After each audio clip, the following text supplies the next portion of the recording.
কাল রবিবার ছিল, বেরিয়ে পড়েছিলাম বিকেলবেলা দাদাকে নিয়ে। একটু টুকিটাকি শপিং এখনও বাকি, বলবো না যে কেনা সব হয়ে গেছে, এখনও বাকি আছে। তোমাদেরও আমার মতন অবস্থা কার কার অবশ্যই জানিও। এই দেখো পেছনে দাঁড়িয়ে আছে, একটা জিনিসও ভালো করে দেখতে দেয় না, যেটা দেখবো সেটাই ধরে নিয়ে নিতে হবে। কিন্তু আমি তো এদিক ওদিক পালাচ্ছি, একটু করে ভিডিওও করছি।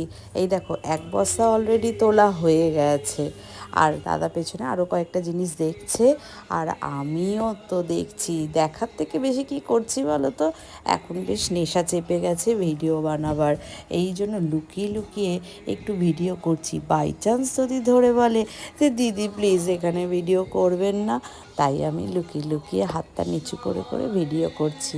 শপিং মলে এসেছি আর ভিডিও করব না আর তোমাদের সাথে শেয়ার করব না, সেটা কি কখনো হয়? দাদাও দেখছি একটু বুঝতে পেরে আমাকে সুযোগটা দিয়েছে, করার কিছু বলছে না। না হলে তাড়াতাড়ি করো তাড়াতাড়ি করো, কোথাও গেলেই এরম করে কি জিনিস কেনা যায়? এই দেখো হাতে নিয়ে ঝুলে ঝুলিয়ে ঘুরে বেড়াচ্ছে। হাতে একটা ব্যাগ দিয়েছে ওরা, তাতে না নিয়ে ও হাতে করে নিয়ে ঘুরছে। তার মধ্যে আমারও একটা ড্রেস কেনা হয়ে গেছে, তোমাদের সাথে পরে সেটা শেয়ার করব, কারণ ওই মুহূর্তে আর দেখানো হয়নি। অবশ্যই আমি পুজোর সময় পরবো, তখন তোমাদেরকে দেখাবো। একটা সুন্দর ড্রেস আমি কিনেছি। আর এই দেখো নানা রকম ডিজাইনের এই প্যান্টগুলো যেন একটা নিয়েছে, কি গরম করবে পরলে, সেটাকে একটা মোটা ধাবড়া প্যান্টকে কিনে নিয়েছে, বলছে শীতকালে পরবো। আচ্ছা পছন্দ নিয়ে নাও। আরও অনেক জিনিস রয়েছে, ভালোই পুজো কালেকশন। আর যেহেতু একটু দেরি করে গিয়েছিলাম, মলটা বেশ ফাঁকাই ছিল, তাতে কিনতে কোনো অসুবিধা হচ্ছে না। আমাদের যতটুকু প্রয়োজন ততটুকুই, যতটা পেরেছি ততটুকুই নিয়ে নিয়েছি। বেশি কেনাকাটা হয়নি, কারণ মেয়েরা যায়নি, ওদেরকে নিয়ে আবার যেতে হবে। এই দেখো এখানে চুপি চুপি শাড়ি কালেকশনগুলোও তুলে নিয়েছি। আর এই দেখো এখানে সব কুর্তি টুর্তিগুলো সাজানো রয়েছে। প্রচুর প্রচুর পুজো কালেকশান এসেছে।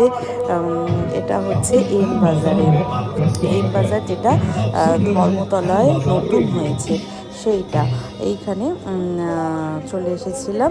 এখানে আগে আসিনি, হাতিবাগানেরটায় অনেকবার গেছি, কিন্তু ধর্মতলা এটা যেটা নতুন খুলেছে, কি একটা হল নাম ভুলে গেছি, সেই হলটাতে করেছে।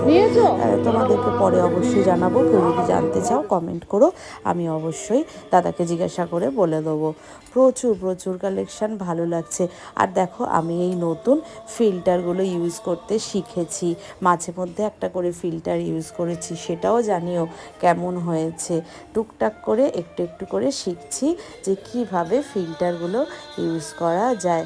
আর এআই নানা রকম দিয়ে কিন্তু করেছি। দাদা ঠাকুরের জন্য মুখ মোছার এই তোয়ালেও দু একটা নিয়ে নিল। অনেকগুলো জিনিসই মোটামুটি কেনা হয়েছে।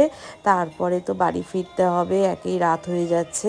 দেখো মল বিশেষ ভিড় ছিল না কালকে সানডে, কিন্তু যে উপচে পড়া ভিড় সেটা কিন্তু নেই।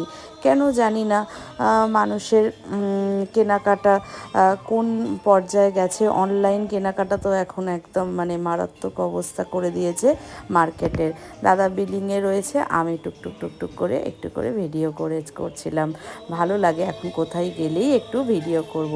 দেখো ফিল্টারগুলো কিন্তু ইউজ করেছি, অবশ্যই জানিও কমেন্ট করে ভালো লাগলে। আমার কেনাকাটা কমপ্লিট হয়ে গেছে, দু একটা ফটোও তুলেছি। এই দেখো এটা এসেছিলাম ভিকারাম যে আছে ভুজিয়াওয়ালা, ওখানে এসেছিলাম। এতটা রাত হয়ে গেছে, কোনো খাবার নেই, তাই